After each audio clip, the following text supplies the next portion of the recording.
La condición humana. Introducción. Hannah Arendt, pensadora del siglo. Algo se mueve alrededor de Hannah Arendt. ¿Qué es? Sobre el papel no debiera sorprender el creciente interés que viene despertando su obra en los últimos tiempos. Poco tiene de extraño que ante la crisis de la política y de la filosofía de la historia, muchos hayan vuelto su mirada hacia esta pensadora audaz, difícilmente encasillable en ninguna escuela filosófica, pero al mismo tiempo capaz de percibir eso de más valor, la vida, la muerte, el absoluto, que se halla en juego en el corazón de las cuestiones históricas y políticas concretas. Si a ello le unimos la complejidad del personaje mismo, pensadora, mujer, judía, un inicial cuadro explicativo del fenómeno parece quedar completado. Pero hay algún que otro dato resistente al esquema. Por ejemplo, el de que la casi totalidad de textos de Hannah Arendt llevaba años publicada, sin que quepa argumentar, ni remotamente, que hasta hace poco su aportación había pasado desapercibida. Antes bien, al contrario, recoger con pretensiones de exhaustividad las referencias de terceros a la obra de Hannah Arendt resulta una tarea proteica, prácticamente inabarcable a escala individual.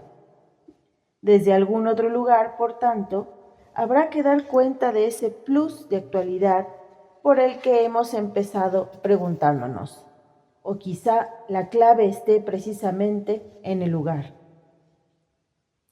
Elizabeth Young Broad ha propuesto leer la entera evolución de su pensamiento utilizando una categoría que la propia Arendt utilizó en uno de sus primeros textos, Rahel Varnhagen, Vida de una judía, la categoría de paria.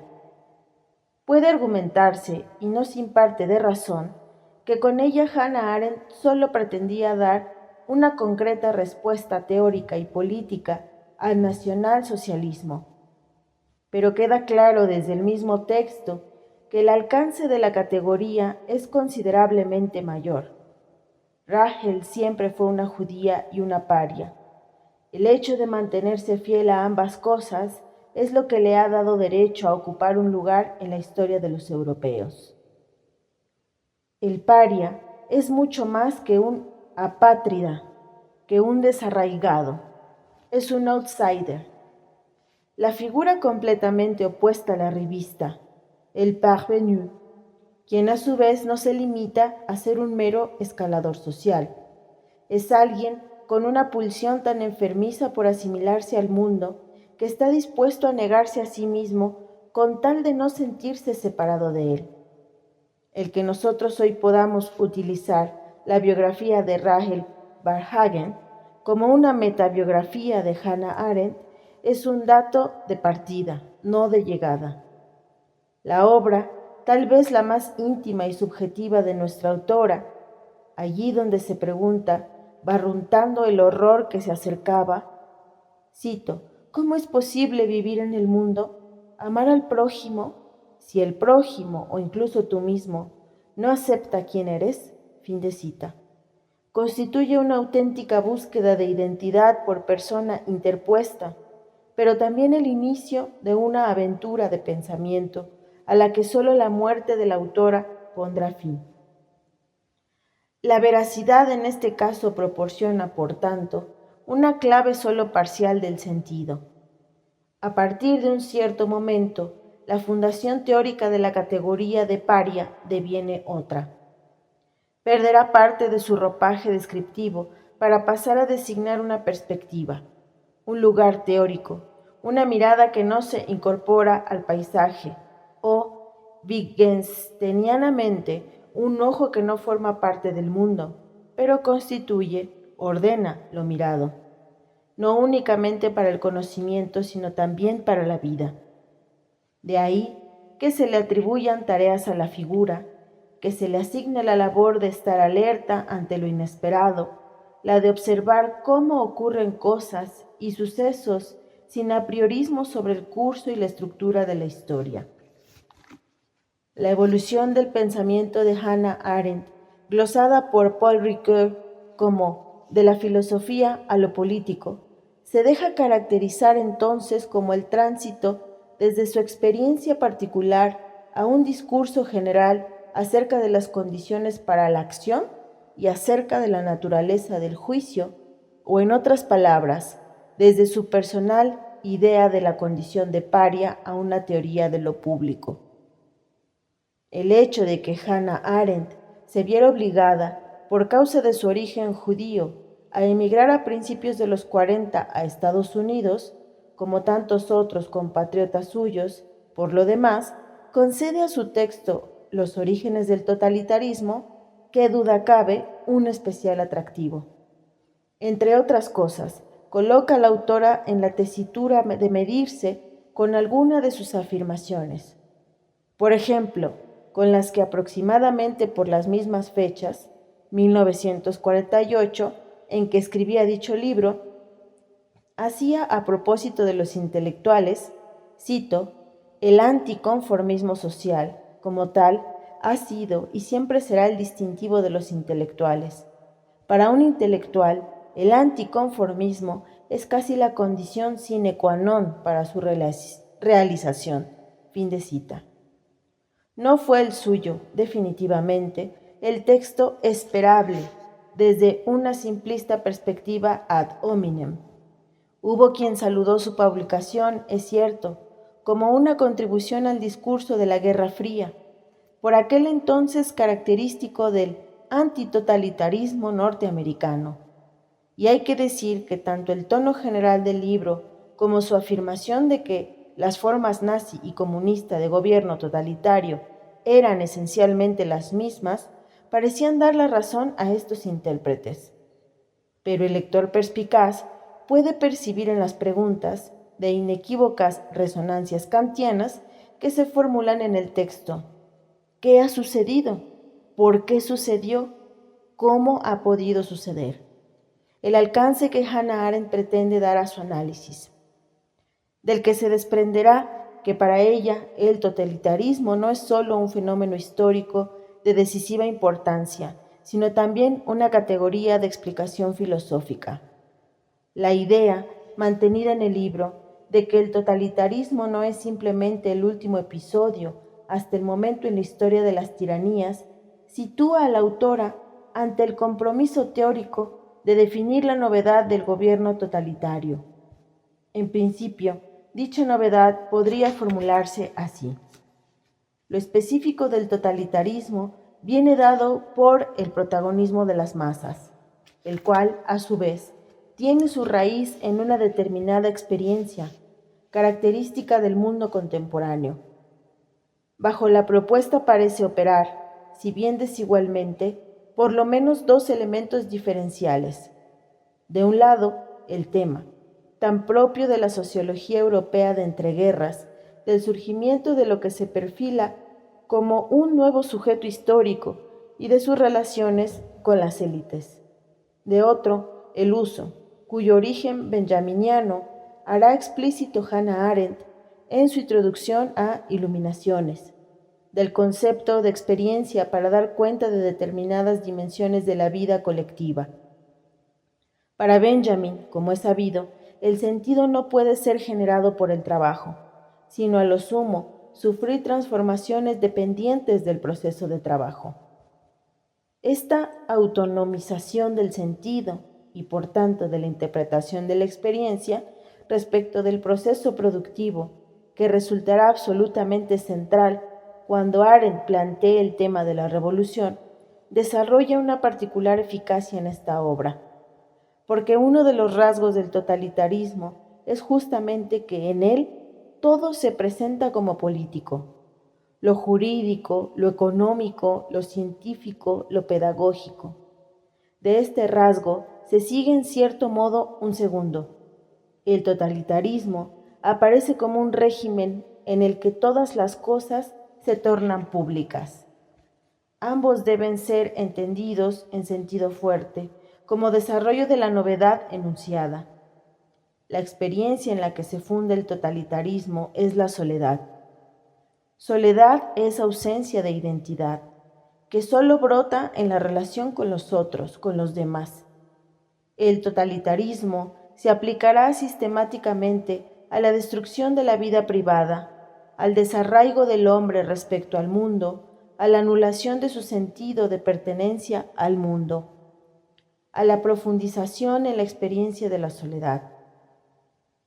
Se entenderá ahora mejor uno de los reproches mayores que Hannah Arendt le dirige al totalitarismo, a saber, el de ser un individualismo gregario.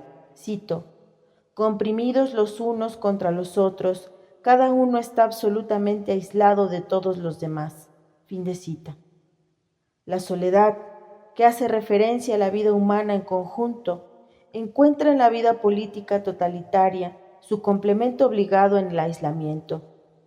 La crítica del libro va dirigida específicamente contra la pretensión, propia de los movimientos totalitarios, de organizar a las masas. De ahí el matiz que se añade a continuación. Cito: no a las clases, como los antiguos partidos de intereses de las naciones-estados continentales, no a los ciudadanos con opiniones acerca de la gobernación de los asuntos públicos y con intereses en estos, como los partidos de los países anglosajones. Fin de cita. Lo que define a las masas es, precisamente, ese ser puro número, mera agregación de personas incapaces de integrarse en ninguna organización basada en el interés común. Cito: las masas carecen de esa clase específica de diferenciación que se expresa en objetivos limitados y obtenibles. Fin de cita. Se puede analizar el totalitarismo, evidentemente, por otra vía, enfatizando, por ejemplo, los instrumentos fundamentales de los que se sirve el poder totalitario. Se destaca entonces el terror, la mentira, la identificación de control con seguridad y con falta de novedad, etc. Dimensiones ciertamente reales en una sociedad totalizada, pero que en ningún caso deben dejar sin analizar lo que Hannah Arendt verdaderamente importa: la lógica profunda del totalitarismo que permite pensar tales dimensiones como efectos. Cuando se accede a ella, lo que aparece como núcleo básico de su estructura de funcionamiento es el mal radical, un mal sin confines. Que todo puede ser destruido es un ejercicio de demostración de la apuesta básica del totalitarismo. Todo es posible. Así, debe entenderse el hecho de que el terror del campo de concentración aparezca como arbitrario. Cualquier restricción implicaría poner límites al principio fundamental. Los hombres normales no saben que todo es posible. David Russet. El círculo se va estrechando. Masas impotentes, porque una de las consecuencias del aislamiento es la incapacidad para actuar. Se actúa entre y con los demás, y la falta de poder, cito, el poder persiste mientras los hombres actúan en común, desaparece cuando se dispersan. Fin de cita. Ha escrito arendtianamente Paul Ricoeur, afirmando sin restricciones que todo es posible. Masas incapaces de proponerse objetivos obtenibles, afirmando que el mundo está en sus manos. La conclusión de Arendt ya no es un juicio de intenciones. Cito: el totalitarismo busca no la dominación despótica sobre los hombres, sino un sistema en el que los hombres sean superfluos. Fin de cita. Es por todo ello, por lo que no incurre en el error tranquilizador, en el fondo, de considerar el nazismo y a los nazis por extensión como una patología de la historia. Su opinión acerca de Eichmann resulta a este respecto absolutamente inequívoca. En 1961, Hannah Arendt recibió de la revista americana The New Yorker el encargo de informar sobre el proceso contra el dirigente nacionalsocialista. Su contacto personal con él no hizo otra cosa que reafirmar sus convicciones. Cito: «Me impresionó la manifiesta superficialidad del acusado, que hacía imposible vincular la incuestionable maldad de sus actos a ningún nivel más profundo de enraizamiento o motivación. Los actos fueron monstruosos, pero el responsable, al menos el responsable efectivo que estaba siendo juzgado, era totalmente corriente, del montón, ni demoníaco ni monstruoso». Fin de cita. Nada hay de sorprendente, ni mucho menos de provocador, en estas afirmaciones que se limitan a ser mera aplicación de las categorías.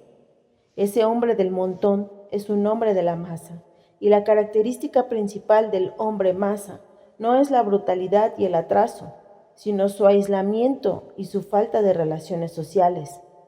Las mismas categorías que autorizan a Hannah Arendt a aquella otra afirmación, tal vez algo más concluyente, el padre de familia escribirá: «Es, cito, el gran criminal de siglo». Fin de cita. Obviamente, todas estas tesis deben ser puestas en conexión con las que, años más tarde, desarrollará en otro de sus textos clásicos, Sobre la Revolución.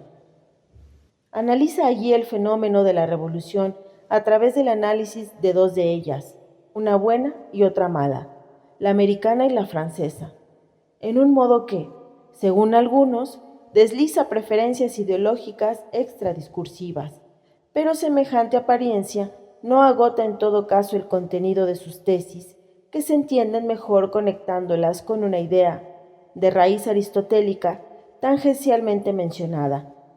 La institucionalización de la libertad pública no debe quedar lastrada por los conflictos del trabajo social, y las cuestiones políticas no deben mezclarse con las cuestiones socioeconómicas. Es este mismo convencimiento el que opera a la hora de reflexionar sobre el poder. Según Arendt, el fenómeno fundamental del poder no es la instrumentalización de una voluntad ajena para los propios fines, sino la formación de una voluntad común en una comunicación orientada al entendimiento. El poder se deriva básicamente de la capacidad de actuar en común. Esa, cito, opinión en la que muchos se han puesto públicamente de acuerdo, significa poder en la medida en que descansa sobre convicciones, esto es, sobre esa peculiar coacción no coactiva con que se imponen las ideas y en que se regula mediante un vínculo institucional reconocido. La distancia que separa esto de las formas criticadas de organización de la política es la misma que en el terreno de los conceptos separa el de poder del de violencia. Así, pues, desde los trabajos posteriores a Los orígenes, queda descartada una interpretación de la posición de Hannah Arendt que tal vez la exclusiva atención a este libro podía haber propiciado. Aquella interpretación según la cual sus análisis implican una defensa, a contrario de alguna variante del discurso individualista de tinte liberal conservador, tal y como tienden a entenderse hoy en día estos términos. Ahora vemos que nada hay de apología del individualismo o de la privacidad en su propuesta. De hecho, critica vehementemente el privatismo instaurado en las sociedades modernas. Aludiendo al mundo griego, la autora de La condición humana ha dejado claro en el texto su modelo. Cito: «La esfera pública estaba reservada a la individualidad. Se trataba del único lugar donde los hombres podían mostrar real e invariablemente quiénes eran». Fin de cita. Hannah Arendt entiende la política en tanto que disciplina que tiene como su telos un fin práctico, la conducción de una vida buena y justa en la polis. Habermas ha sido justo al definirla como una convencida demócrata radical, definición que acaso no entre del todo en conflicto con la que propone su biógrafa Elizabeth Young Brell, al elogiar la vigorosa imagen de conservadurismo revolucionario ofrecida por nuestra autora. De cualquier forma, ambas definiciones son solo acercamientos intentos de caracterización de un punto de vista que, por definición, se resiste a ser homologado. Arendt era una paria, también en materia de pensamiento, y nunca quiso abandonar esa condición para convertirse en una parvenue, para reconciliarse finalmente con un mundo que nunca había sentido como propio. Sus textos aludidos proclaman esa extrañeza, en un caso bajo el registro del horror, en el otro bajo el de la decepción. Ni hombres masa, ni revolucionarios convertidos en parvenus, ni el espanto ante la insaciable voracidad del mal, ni la tristeza ante una revolución sistemáticamente incapaz de conservar su legado. ¿Hay discurso para este punto de vista? La frágil tesis que sostiene esta introducción es la de que, en efecto, lo hay, y que se encuentra precisamente en la condición humana. Porque es precisamente aquí donde se encuentra la clave última que convierte en inteligibles aquellos textos, el espacio teórico donde se hace más visible el entramado de convicciones y apuestas desde el que fueron pensados, el conjunto de argumentos que antes no permitió afirmar que el totalitarismo es en el fondo una categoría filosófica. Como el lector puede comprobar, el texto de Arendt se halla dividido en tres partes: labor, trabajo y acción, correspondientes a las tres actividades fundamentales bajo las que se ha dado al hombre la vida en la tierra. Es en la tercera donde más claramente se percibe la diferencia cualitativa que separa al hombre del resto de la naturaleza, mientras que la labor se refiere a todas aquellas actividades humanas cuyo motivo esencial es atender a las necesidades de la vida: comer, beber, vestirse, dormir. Y el trabajo incluye aquellas otras en las que el hombre utiliza los materiales naturales para producir objetos duraderos. La acción es el momento en el que el hombre desarrolla la capacidad que le es más propia, la capacidad de ser libre. Pero la libertad de Hannah Arendt no es mera capacidad de elección, sino capacidad para trascender lo dado y empezar algo nuevo. Y el hombre solo trasciende enteramente la naturaleza cuando actúa. En el concepto de acción quedan subrayados tres rasgos: el hecho de la pluralidad humana, cito, el hecho de que no un hombre, sino muchos hombres viven sobre la tierra, fin de cita, por decirlo con sus mismas palabras, la naturaleza simbólica de las relaciones humanas y el hecho de la natalidad en tanto que opuesto a la mortalidad. Con otras palabras, la intersubjetividad, el lenguaje y la voluntad libre de la gente. Los dos primeros rasgos dibujan una concepción del hombre rigurosamente incompatible con los totalitarismos. Frente a la ley de la vida o de la historia propia de estos, Arendt propone, como diferencia específica de la condición humana, la libre comunicación de proyectos por parte de individuos en un espacio público donde el poder se divide entre iguales. Pero la diferencia específica remite necesariamente al hecho de la natalidad. Ella representa la capacidad de los hombres para empezar algo nuevo, para añadir algo propio al mundo, y ningún totalitarismo puede soportar esto. Morir significa separarse de la comunidad, aislarse, mientras que la natalidad simboliza y constituye ese acto inaugural, ese hacer aparecer por primera vez en público. Cito: los hombres, aunque han de morir, no han nacido para eso, sino para comenzar. Se lee en este libro. Por eso no hay exageración en la tesis de que la lógica profunda de la sociedad totalitaria es la lógica del campo de concentración. El totalitarismo se aplica con tanta hazaña a suprimir la individualidad, porque con la pérdida de la individualidad se pierde también toda posible espontaneidad o capacidad para empezar algo nuevo. Desaparece cualquier sombra de iniciativa en el mundo. No tiene más secreto la fascinación totalitaria por la muerte. pero al mundo le es consustancial la novedad. Tiene el anhelo, si no de lo absolutamente otro, por lo menos de lo modestamente otro, de lo posiblemente otro, de lo humanamente otro, en suma. Si de esta perspectiva pasamos a la de la crítica de las revoluciones, habrá que decir que, por más que Habermas haya mantenido que no ve contradicción entre el enfoque de Hannah Arendt y una teoría crítica de la sociedad, lo cierto es que aquella ha extraído de su concepto de acción conclusiones directamente enfrentadas al marxismo. Ahora estamos en condiciones de entender que haya considerado dicha doctrina como una teoría del siglo XIX.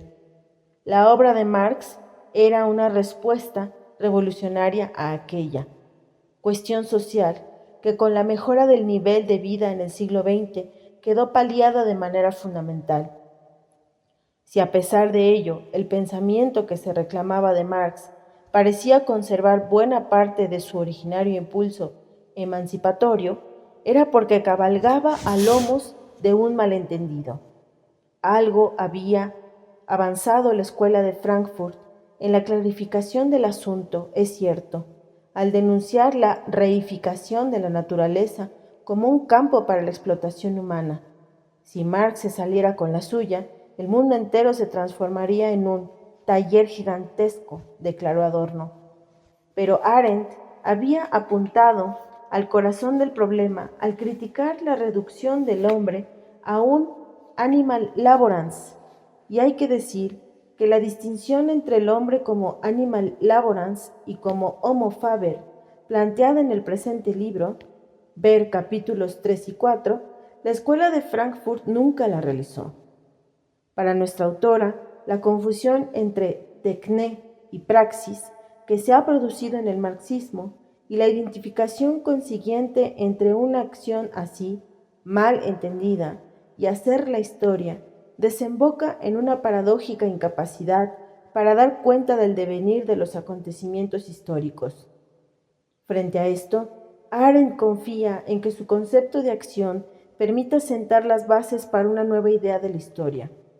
En este punto, la evocación de Benjamin resulta de nuevo inevitable. ¿Cómo no recordar el Angelus Novus al leer este pasaje de Sobre la humanidad en tiempos de oscuridad? Cito: solo necesitamos mirar a nuestro alrededor para ver que estamos de pie en medio de una montaña de escombros de aquellos pilares de las verdades más conocidas. Fin de cita.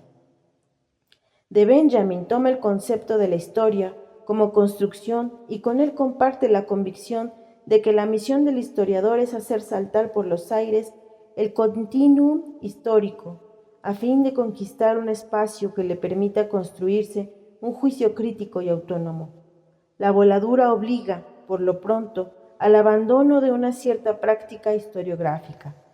De hecho, Hannah Arendt se mantuvo siempre alejada de la literatura histórica por una razón muy clara. La literatura histórica no es otra cosa, en última instancia, que justificación de lo que sucedió, o lo que es lo mismo, historia deformada por la mano de los vencedores. No hay conocimiento histórico neutro, y eso queda explicitado desde la misma cita de Isaac Dinesen, que sirve de lema para el capítulo sobre la acción.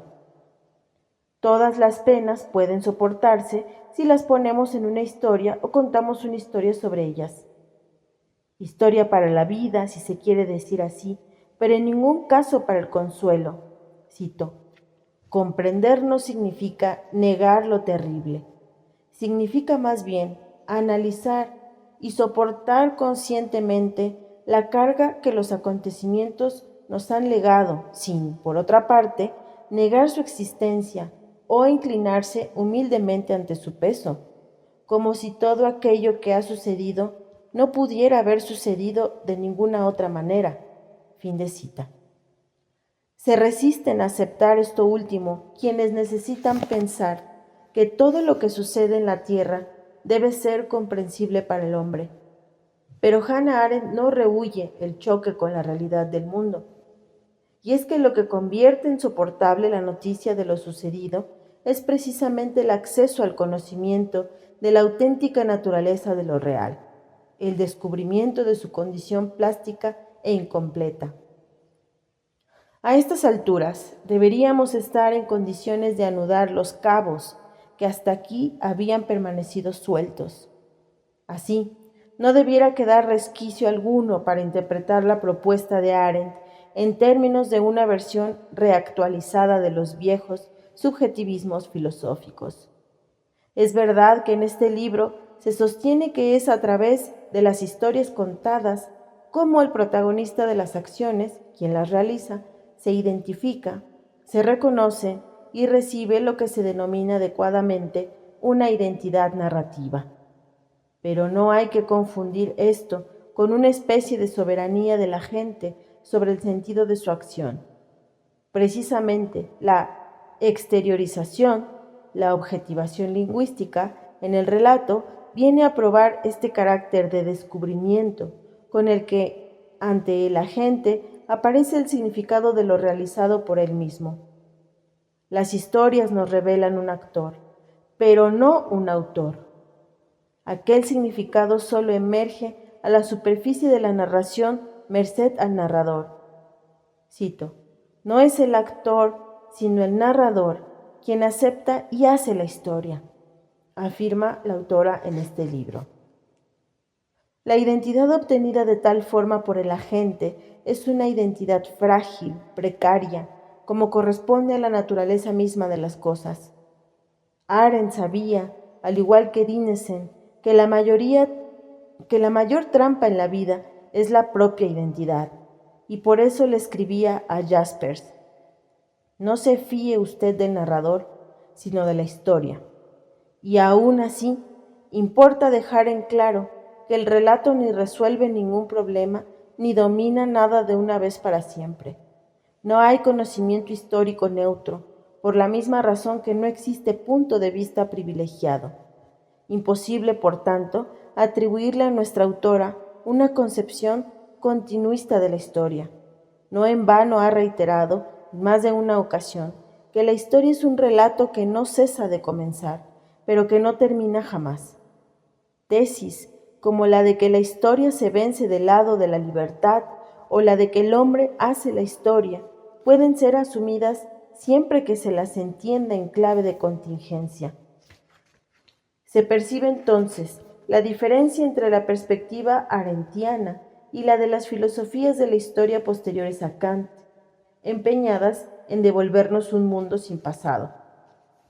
Para Hannah Arendt, la idea de un proceso unilineal arruina la libertad de acción.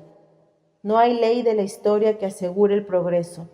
Este siglo ha proporcionado demasiados ejemplos de que, en cualquier momento, podemos regresar a la barbarie.